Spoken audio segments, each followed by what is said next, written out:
पाचोरा तालुक्यातील शहर व ग्रामीण भागातील जनतेचे महत्त्वाचे समजल्या जाणाऱ्या पाचोरा तहसील कार्यालयातील महत्त्वाचा विभाग म्हणजे पुरवठा विभाग। या विभागातून नवीन रेशन कार्ड, दुय्यम रेशन कार्ड, रेशन कार्डात नाव वाढवणे, रेशन कार्डातून नाव कमी करणे असे विविध कामे होत असतात। सध्या रेशन कार्डावरून धान्य सुरू करण्यासाठी पाचोरा शहरातून व ग्रामीण भागातून मोठ्या प्रमाणात नागरिकांची गर्दी दिसून येत आहे। सध्या रेशनिंग विभागाचे कामकाज हे ऑनलाईन असल्यामुळे संबंधित अधिकारी हे साईट चालत नसल्याचे कारण देत असल्याने सर्वसामान्यांचे कामे मात्र कोलमडली आहेत। तर दुसरीकडे नेहमीच या कार्यालयात वावर असणाऱ्या एजंटचे काम मात्र होत आहेत। एजंटला पैसे दिल्याशिवाय कामे होत नसल्याची ओरड सर्वसामान्यातून होत आहे।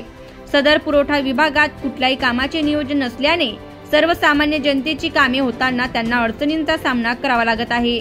तरी वरिष्ठांनी लक्ष देऊन त्वरित या विभागाला कामाचे नियोजन करण्याच्या सूचना द्याव्यात, जेणेकरून सर्वसामान्यांचे कामे हे वेळेवर पूर्ण होतील व त्यांना अशा पद्धतीने गर्दीचा सामना करावा लागणार नाही, अशी मागणी सर्वसामान्य जनतेतून होत आहे।